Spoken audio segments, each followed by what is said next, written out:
Hello, everyone, and welcome to my YouTube channel. It is a tremendous pleasure to have with me today Judy Shelton.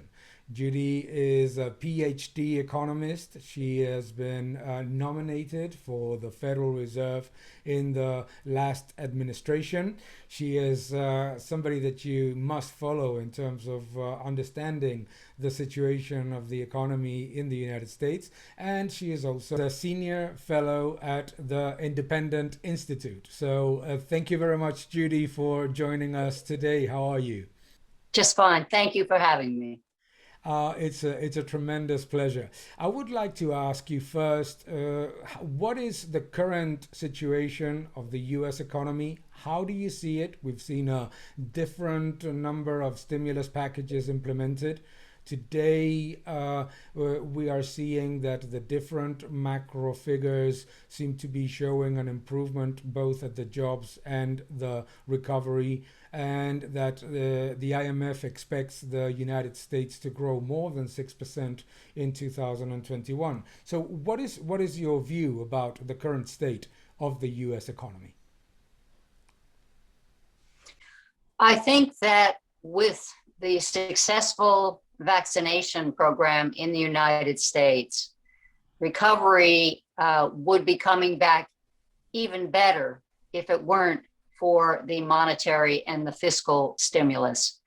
The fiscal stimulus, I think, is discouraging people from applying for the jobs that are opening up now. You see more signs around begging to hire people, and they don't have as much incentive because they've been getting checks from the government. And at the same time, I think the monetary policy is well intentioned. The problem is it is discouraging banks. It's the mechanisms of the Fed that are discouraging banks from making loans to small business. And it's exactly those kinds of loans and that sort of business development that creates the jobs for the very people that the Federal Reserve hopes will be hired so that we can get back to where we were before COVID hit. So I think that the Fed is fulfilling its lender of last resort function, and we are through that crisis. But now I think they've drawn the wrong lessons about how to be helpful.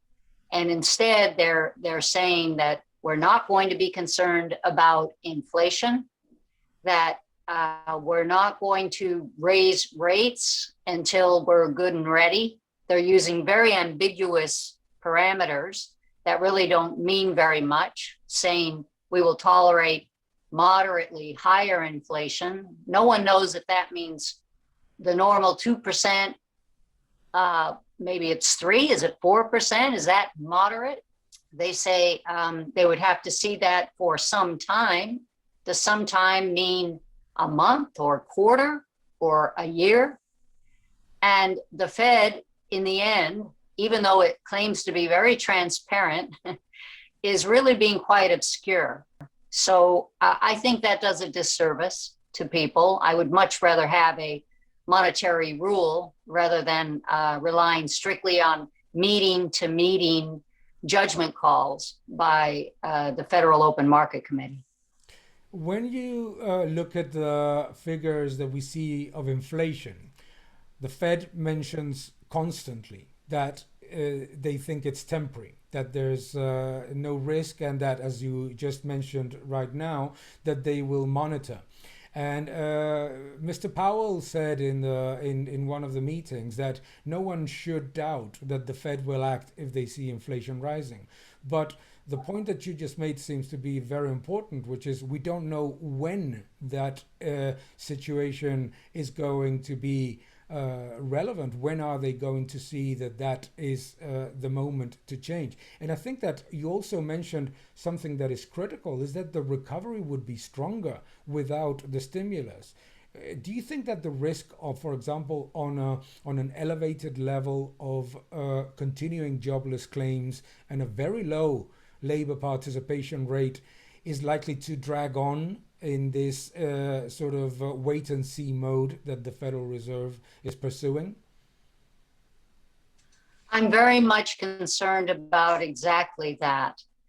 the term transitory is another one of those ambiguous euphemisms that is really deliberately evasive. We don't know if transitory means a matter of weeks or months. And in the meantime, I find it troubling when the Fed says, if we get inflation, we have tools for that. If you are a commercial bank, that can only mean that at some point they would raise the administered rate. That is the rate that the Federal Reserve pays to commercial banks on their reserves that are sitting stagnant, doing nothing, just accumulating in their depository accounts. And we already saw after 2008, when that emergency measure was adopted, that the Fed would pay banks on excess reserves. Since then, we have seen that banks have changed their operating model. They now find that they can be profitable just letting that money sit and collecting interest. They never have to take on the risk of loaning it out. And they even get patted on the head from a compliance regulatory point of view by the Fed for not putting the money at risk, for maintaining the high leverage capital ratios that are required. The Fed has made it known that it wants an ample reserves environment. So again, even though the Fed talks about its mandate in the old terms of wanting to maximize employment and have stable prices, it's the mechanisms that bother me, because purchasing massive quantities of US government debt, treasury debt, is not helpful, in my view, to increasing the productivity of the economy or the output or raising standards of living. And the mechanism of paying banks not to make loans hurts small business. We've seen this tendency. Velocity of money has gone down because the banks, we don't have the multiplier effect of banks lending that money out. And again, it's the small businesses that would create those jobs. So the Fed says that it's very conscious of wanting to help minorities and lower income people get back in the job market. But if the answer is always just for the Fed to keep buying 120 billion of treasuries and mortgage-backed securities, it's not really helping those people. It's not creating the jobs. And, recently, Chairman Powell has expressed his compassion for homeless people. He bicycles to work and he sees tent cities set up not far from the Federal Reserve. And compassion is a virtue. So in that sense, it's admirable. And he then will usually tie that into saying, so the Fed is going to do everything it can to help the economy work for everyone. It's just, I think the Fed needs to, as it's lamenting the plight of the homeless, needs to acknowledge the impact of the Federal Reserve on housing prices, Absolutely. Which are skyrocketing. And it's the Fed that's buying the 40 billion monthly of government-sponsored mortgage-backed securities. So they are feeding that market. When the Fed talks about accommodating higher levels of inflation, inflation hurts the low-income people the most. So I don't understand that. The Fed's actions are exacerbating the wealth inequality gap. So I think they should likewise acknowledge that. And finally, ordinary savers, people who really can't take the risk of putting money in the stock market, they have been getting zero on their savings accounts. And we used to say that saving is also a virtue. Yeah. It's what a responsible person does. They put some aside every week. And in the face of zero returns, interest returns, and rising inflation, you are making suckers out of savers. Yeah. So the Fed always needs to be aware of the downside of these monetary policies, and particularly the impact of the mechanisms and how they are truly affecting, and ask themselves, are we really contributing to productive economic activity, or are we just increasing the financialization of GDP growth by allowing people to game and arbitrage 10 basis points here and there, or to stir up the derivatives markets or the interest forward swaps and all kinds of rather exotic and sophisticated instruments that are really not helpful to people at the low end of the income spectrum. Mm-hmm. It's very important because one of the papers that was written recently by Dr. Cavallo mentioned that the actual inflation rate for the worse off is up to 3 times higher than the official consumer price index, isn't it?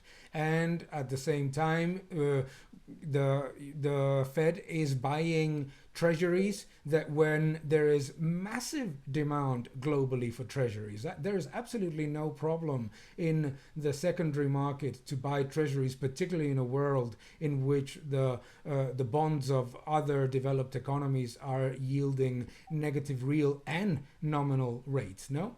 So with that problem of income inequality that you mentioned is quite significant. I think that the point that I would like to know a little bit about your view is, so in an environment like the current one, in which we are seeing the recovery, the opening of the economy and vaccination are driving a tremendous recovery, what do you think should be, let's say, the step-by-step guide to what the Federal Reserve should do? What should they be paying more attention to above and over, for example, inflation? I think they need to reanalyze the lessons from 2008, the post-crisis period. They have come up with a new monetary framework that I think draws the wrong lessons. And let's just retrace that a little bit. Janet Yellen became chair in 2014 in February. So that would have been the 6 years after the fall in October of 2008. They hadn't started to raise rates. It was getting to be 7 years. It wasn't until the end of 2015 they raised a quarter point. Then the next year, they raised another quarter point. The following year, again under Chair Yellen, they raised 3 times. The following year, in 2018, February, Chair Powell came in. And under Chair Powell, they raised 4 more times, only to reverse them the next year to take back 3 of those.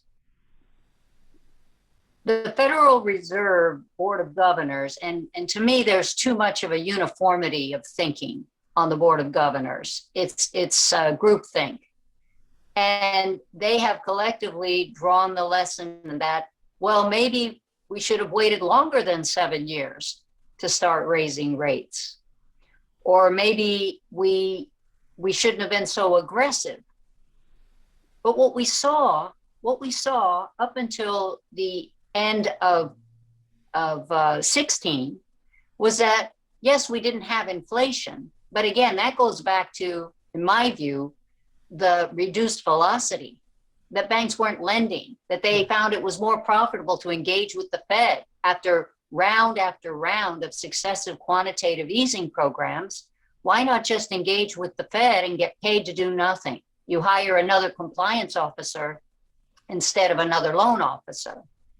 We weren't really seeing the growth, which suddenly was wonderful in 2018 and 2019. The Fed tries to analyze all this with a monetary framework when in fact it was the pro-growth agenda under the Trump administration, which featured reduced taxes on business and reduced the regulatory burden.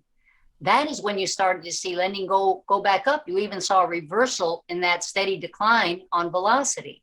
Yeah. That is when those jobs were being created that gave us the best numbers, including for minorities, brought people into the workforce who had dropped out. That is when we saw the exemplary economic performance. Against that, monetary policy can only be seen as having been erratic. 9 increases and then 3 taken away and then dropped to 0 again. And the other thing, the COVID crisis is nothing like the earlier financial crisis, nothing like it. And yet the Fed is resorting to the same tools: quantitative easing, purchasing government debt, and using interest on reserves as the way that they can stop inflation instantly.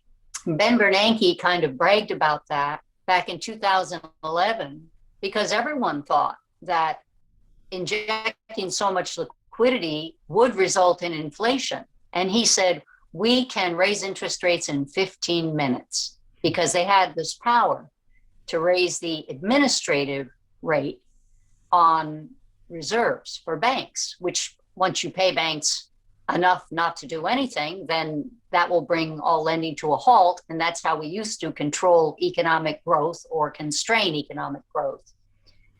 But what they were missing is that now that banks know that the Fed, if pressed, will resort to that, they're not using the low cost of capital in the way that the Fed's model would have wanted them to. They're not using it to buy plant and equipment to expand productive capability, which would then cause them to hire the people. And then that demand for labor would raise wages. And then those increased wages would show up with a higher consumer price index number. The reason we didn't see inflation is because it wasn't working out that way. The liquidity was being used by wealthy investors who could borrow on margin for under 1% to enlarge their stock portfolios. It was being used by big government, rationalizing that, oh, it's such a cheap time to borrow, we should max out on borrowing. And it was used by big corporations who could buy back their own shares. And none of that was really flowing to workers. So in a way, when we didn't see the inflation in those post-crisis years, the real question should have been, why is that dog not barking? And that's when I think the Fed should have taken a look at its mechanisms and seen what we've come to observe now, that there was a real decline in loan portfolios. Banks now are keeping the money that is being deposited from the stimulus checks in the form of cash or trading on their own account. They're not using it to make more loans. So this is what I mean in terms of what the Fed needs to do is to go back and consider the impact of its actions.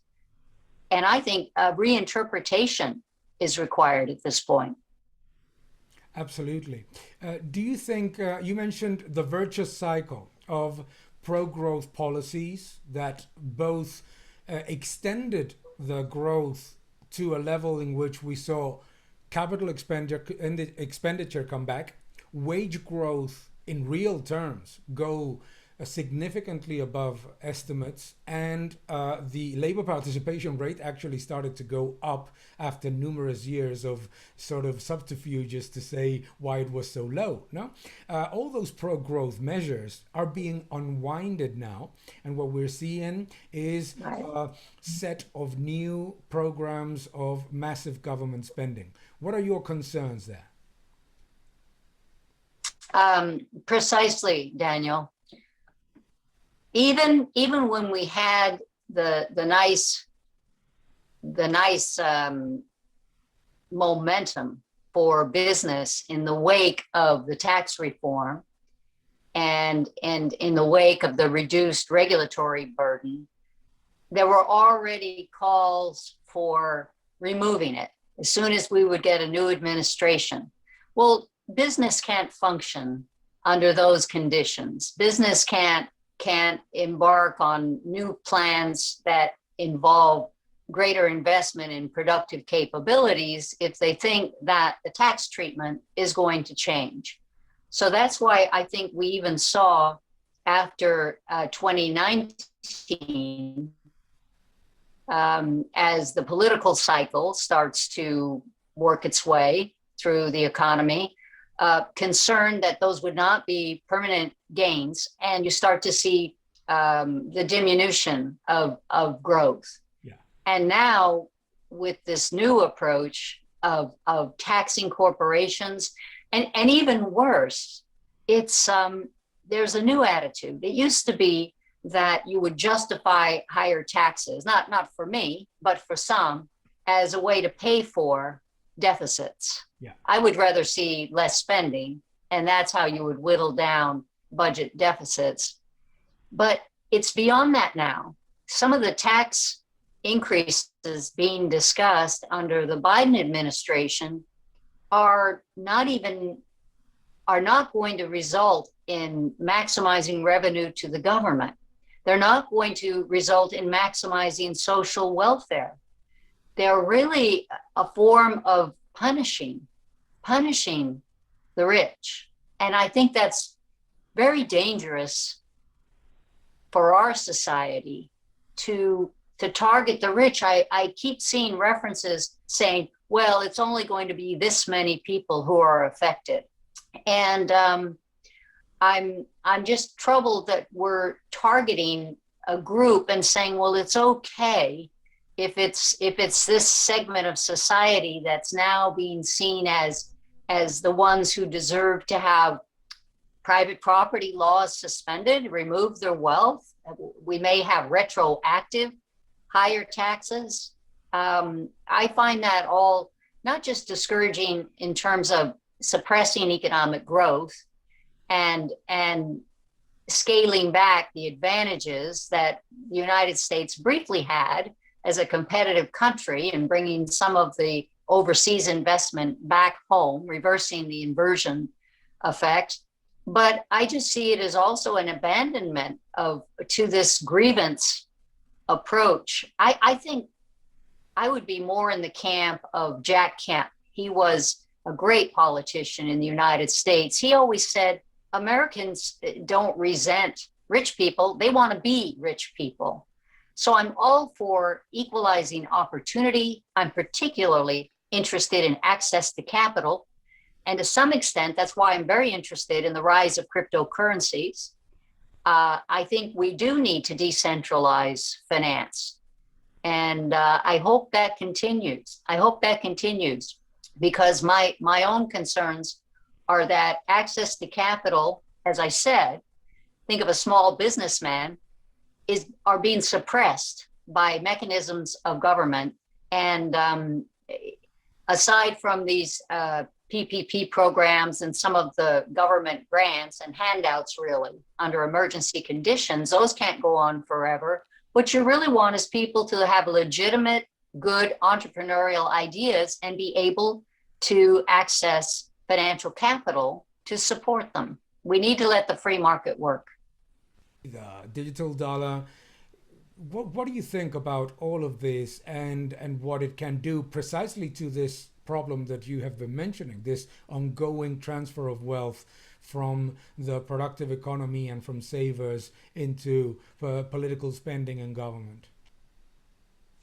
Well, I can see why the Federal Reserve needs to at least be active in exploring what kind of a central bank digital currency would be associated with the dollar, because we don't want the dollar to be at a disadvantage in terms of properties being offered by other major global reserve currencies. Sure. But I'm less excited in general about that idea of central bank digital currencies.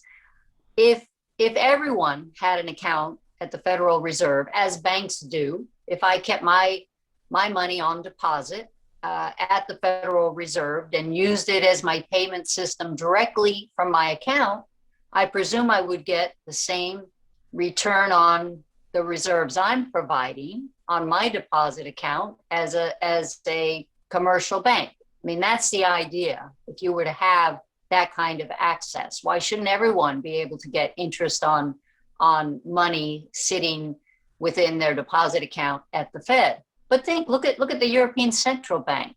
US hasn't gone to negative rates yet, but the ECB has. So it is not much of a stretch to imagine an individual depositor having an account at the Federal Reserve, and let's say the next group of Fed governors, perhaps more of them appointed by the new administration, say, well, actually, we do need to have negative rates. So now you could be a depositor putting in your money, and in the interests of monetary policy, always aimed at the well-being of the economy and on behalf of all our citizens. It's always with the best of intent. But what kind of money is that loses its value at really the discretion of unelected officials who might say, take our word for it, this is in the best interest of stimulus, that we go to negative rates. And I think it's very important. And frankly, I'm pleased that there hasn't been more pushback from the Federal Reserve against fintech that's really into decentralized finance. Mm-hmm. It's the decentralization of monetary and financial people who are active in the crypto field. I think they're driving it in the von Hayek mode of something that Frederick Hayek came up with decades ago, the idea of private competitive currencies. If you have competitive currencies, just like everything that's competitive, ideally, the market will help you come up with the best product, because that's where the highest demand will be. And if there's still demand for money in the traditional sense of wanting a meaningful unit of account, a reliable store of value, and a medium of exchange, then I think it's a more exciting world to look at cryptocurrencies. I was struck when Elon Musk said, I would like the Tesla to cost the same anywhere in the world. There is a lot to that statement, because a common currency, if both sides of a transaction are using the same unit of account, then you have clear market signals. And that is how you get optimal free market outcomes. But the signal has to mean the same on both sides, to the consumer and the producer. Demand and supply both have to believe in the clarity of the price signal conveyed through the money, through the unit of account. My concern is that the Federal Reserve, because of its massive intrusion into credit markets, has really obscured the price mechanism. We don't have price signals that can meaningfully direct investment capital to the best trade-off between risk and reward. And so we're getting suboptimal results and misallocation of capital if your goal is productive investment. Absolutely. We see for everybody that's watching us, the book is Choice. It's a very small book, Choice in Currency by Frederick von Hayek. You'll have the reference below with also references to your books, Judy. I think it's very interesting what you just mentioned, because there seems to be an idea out there that the way to combat the risk of a digital yuan is to become even more aggressive in monetary policy than China. And we see that the newly or possibly newly elected members of the Federal Reserve are openly talking in some cases about improving the transmission mechanism of monetary policy by erasing the credit mechanism, by the idea of this so-called modern monetary theory, MMT, now, which is not modern or a theory, as anyone that has read your book would know. But what are your views about this idea that deficits don't matter, and that with all they need to do is basically just massively increase money supply to directly finance government? Well, I'm afraid that is becoming embedded thinking. And at the political level, I see very few politicians willing to say that deficits do matter. I think that we need, for me, less government is better. Hmm. For me, there's more freedom, a greater chance at prosperity when people are able to have equal access to capital that is provided by financial intermediaries who make it their business to accurately assess the character, the credit record, the competence of the borrower. And I just feel that the Fed is turning the banking system into utilities. Okay. They are part of the way the banking system operates. And this may sound harsh, but it's really reminiscent for me because my early work in analyzing internal monetary and financial mechanisms goes back to the Soviet Union. And that dates me. But in fact, it's very edifying to see that under the Soviet approach, where it's a state-directed economy, you had Gosbank, the Государственный Bank, was run by the state, and they were seen as providing the basic architecture for managing the economy. And it just becomes entirely too easy to finance very unproductive government spending that does not improve life for the consumers. In the Soviet Union, it did very little to improve infrastructure. It went into the military. Yeah. But my point is that I think if you read the very recent note to shareholders by Jamie Dimon, Mm-hmm. he pointed out how much commercial banking has changed. And he said that we are now a much smaller segment of the financial system. And I fear that the Fed is still, as it ties the banks in even closer, we have all kinds of non-bank lenders. People are going to other institutions who I think are able to charge higher prices because they don't really have to compete with banks because the banks don't want to make the loans. And so just as the Federal Reserve never really took much of the blame for the 2008 financial crisis, I feel that if we have another such meltdown and no one saw it coming because there is so much groupthink at the Fed and it's such a scripted, choreographed Federal Open Market Committee meeting every time, you don't enlarge the framework to look at the black swan events or to really take into consideration the threats to global financial stability in a way that goes beyond the status quo analysis.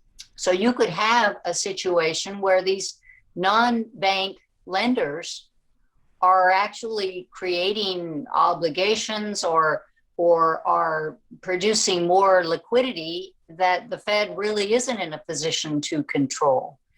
And I think the danger is having a hybrid system. So we'll see how this plays out. But I really expect to see ultimately a battle between sovereign produced currencies and alternative cryptocurrencies. The pushback that I'm starting to see is, of course, for the government to suggest that cryptocurrencies are involved in illegal activity. Yeah. Now, if you look at the number of the 2.1 trillion in Federal Reserve banknotes, the cash that's floating around in the world, 70% of it outside U.S. borders, I imagine you could link quite a bit of that money to illicit activity. Nevertheless, they're targeting cryptocurrencies, but the real competitive advantage that any legal tender enjoys is exemption from taxation. Yeah. But all of the cryptocurrencies, you have to, at the same time you use them and translate them into a purchase in the local currency, you have the tax obligation as well. So as long as, for instance, there are some currencies now that you can have a gold deposit and then use a payment system that links to that. even though the Constitution really has a carve out for gold and silver money, you would have to pay capital gains on, and think of the additional hassle of trying to keep track of when you were purchasing whatever the financial backup is for your new payment system, compared to using dollars, which whether you accumulated them 10 years ago or yesterday, there's no taxation, there's no capital gains in using them to make a purchase. Absolutely. And I think that as we move into a situation in which the central banks become hostage to governments that are unwilling to manage their deficit spending, and they need, as we have seen, for example, in the Eurozone, where the European Central Bank had to actively participate in the market just because of a very small increase in yields that still meant negative real and nominal yields for all of the Eurozone sovereign issuers anyway. So you see that basically it's not even a question of thinking about normalizing, is that as the situation becomes more aggressive, the way that you mentioned, it's impossible for central banks to normalize, is it? Well, in May of 2013, I was in the hearing room when Ben Bernanke was addressing the Joint Economic Committee, and I was surrounded by reporters, of course, and they were fairly bored while Bernanke read his statement. They had all seen his written statement in advance. The first few questions from legislators were not of particular interest. A few people were trying to bait Mr. Bernanke into saying, when would the Fed taper? When would they start tapering off in their purchases, which many people thought were holding up financial markets? Yeah. And he was so adept at turning away the question, one way to one side, never answered in that ambiguous Fed speak mode. He was quite skilled.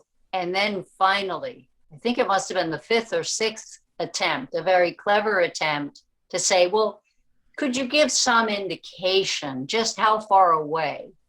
And I think then he made the fatal mistake of actually putting a concrete parameter on it. He said, well, perhaps not at the next meeting or the one after that, but perhaps in September. Instantly, the room exploded. All you could hear was the hammering away on keyboards as reporters started filing their stories.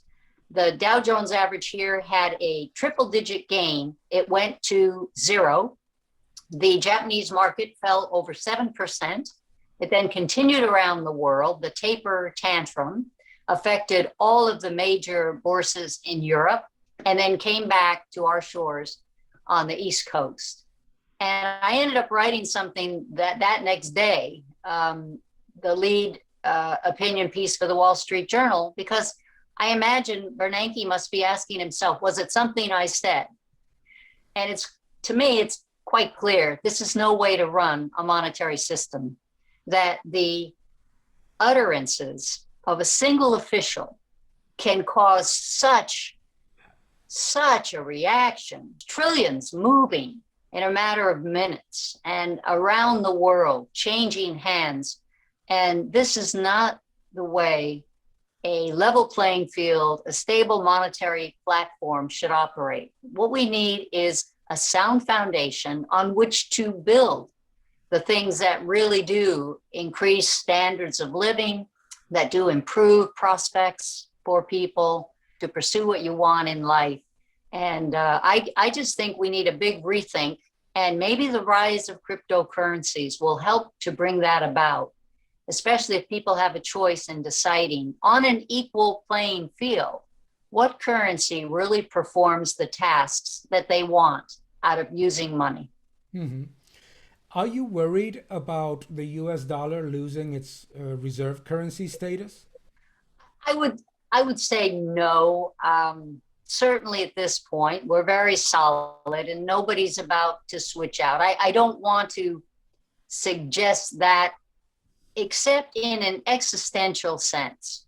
And I think we'll start to realize, hopefully long before we would get to that point, because I don't think it would lose out to any other sovereign currency. I just don't. I think other central banks are following the lead of the Federal Reserve. They've also learned, don't fight the Fed.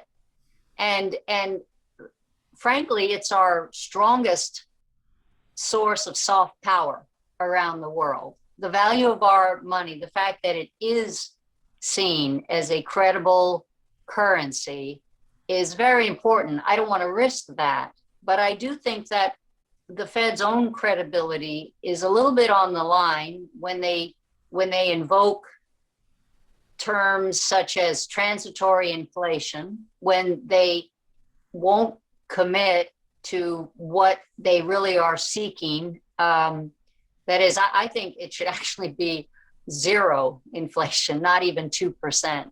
But think what happens if it's 3%. Think of a person who owns a house for 15 years. At 3% a year, that is a shift of 45% in the dollar value of the house, let alone the fact that in the United States, we don't index capital gains. So that's just expropriation of value in my view, and taking away purchasing power from people who have earned that through their labor. And now it's just through planned obsolescence imposed by the government. They lose a value of their own labor because they stored it in the legal tender currency. So I think we need to go back and look at monetary history and why people were drawn to things like a gold standard. Maybe that sounds like a throwback, but I really think it informs the future. Even when the euro was threatened by Greece, let's say, or the possibility of some countries going bankrupt effectively, people still like the benefits of a common currency. And that would be very much in keeping with Robert Mundell's approach. The problem is when the burden of having a common currency includes negative returns that are financially engineered by a central bank. And when it causes these strange anomalies, I think Greece's 10-year sovereign treasury security is under 1% right now. The United States is 1.6. Now, what does that do to free trade? What does that do to the ideal of not devaluing currencies, not using monetary policy to achieve an unfair advantage in trade relations? The world needs to really think through what kind of money really works the same for everybody and doesn't just channel rewards to people who are wealthy enough to be in the stock market, but encourages access to capital, a democratization of capital. And that's why I think the cryptocurrency debate is really intriguing, and it needs to keep going forward more powerfully. I don't think the dollar is threatened yet, so I certainly don't want to suggest that. But I also won't try to predict the value of the dollar, because you also have to ask relative to what. And Absolutely. It sounds like the euro is also going to be subject to continued stimulus from government institutions. Absolutely. There is no contender in fiat currency, that's for sure. And other central banks, I always say this to our US followers, other central banks, when you look at the Federal Reserve policy, you might think that it's aggressive. Other central banks are conducting a much more aggressive monetary policy. The ECB's balance sheet is about 61% of the GDP of the Eurozone relative to 35%, give or take, in the case of the Fed. I think that I would like to wrap up basically with what would you consider the key elements that would dictate the ideal monetary policy of a central bank for the future? Well, I think the question always has to be, what is the best policy to facilitate productive economic growth. I actually think stable prices should be interpreted to mean zero inflation, that is, zero distortion to prices induced through excess injections of liquidity. And I don't think even the Fed really believes that it's responsible for maximum employment.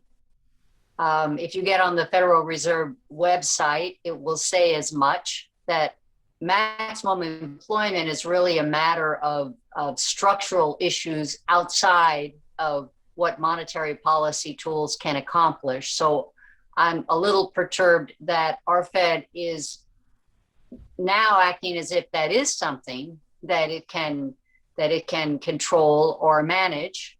I think the less a central bank does, the better. I think it gets into the political realm for central banks to weigh in on climate change or systemic racism. I think the only kind of diversity that really matters is diverse intellectual opinions and frameworks for looking at things. And that has nothing to do with race or gender.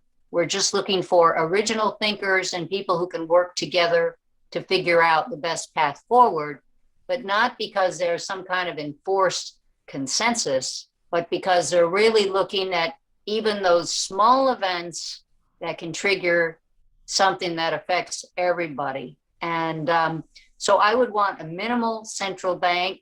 Probably the most legitimate function, in my view, is the lender of last resort. I see what the Fed did under the threat of COVID as being akin to the airbags going off in your car as you're hitting a tree. I mean, we were facing a horrible crash because of COVID, and you want to activate those airbags to prevent further injury. You want to minimize the injury, but at some point you have to drive the car again. Yeah. And the car cannot drive with those airbags that have exploded and are in that condition. Those have to be put back in or removed in a new console, but you cannot drive the car. You cannot get back on the road. You can't even see through the windshield. And I think the Fed is obscuring the price signals that allow investors to see into the future and through the windshield and to imagine the future economy. So the Fed needs to understand that it deployed the airbags, but now it needs to let the car drive itself once again and let the driver get back on the road. And as I say, as we started out, all this stimulus is now getting in the way more than it's helping. I would like to underline that very interesting thought, because I completely agree that the economy would be stronger without the chain of stimuli that have been announced. Judy, it has been an absolute pleasure. It's been a phenomenal conversation. Always worth for everybody that's watching to follow you. I thoroughly encourage to read this book, Money Meltdown, and to read your articles that appear consistently and in numerous of the leading economic newspapers. Thank you, Dan. And please continue defending freedom and giving us such tremendous insight, because it's very valuable. We are real allies in doing that. I thank you. And I'm proud to be an ally of yours in pushing for those freedoms. And economic freedom is right at the top. Thank you for watching this video. Please subscribe to my channel, like my videos, leave your comments below, and keep defending freedom. Thank you very much.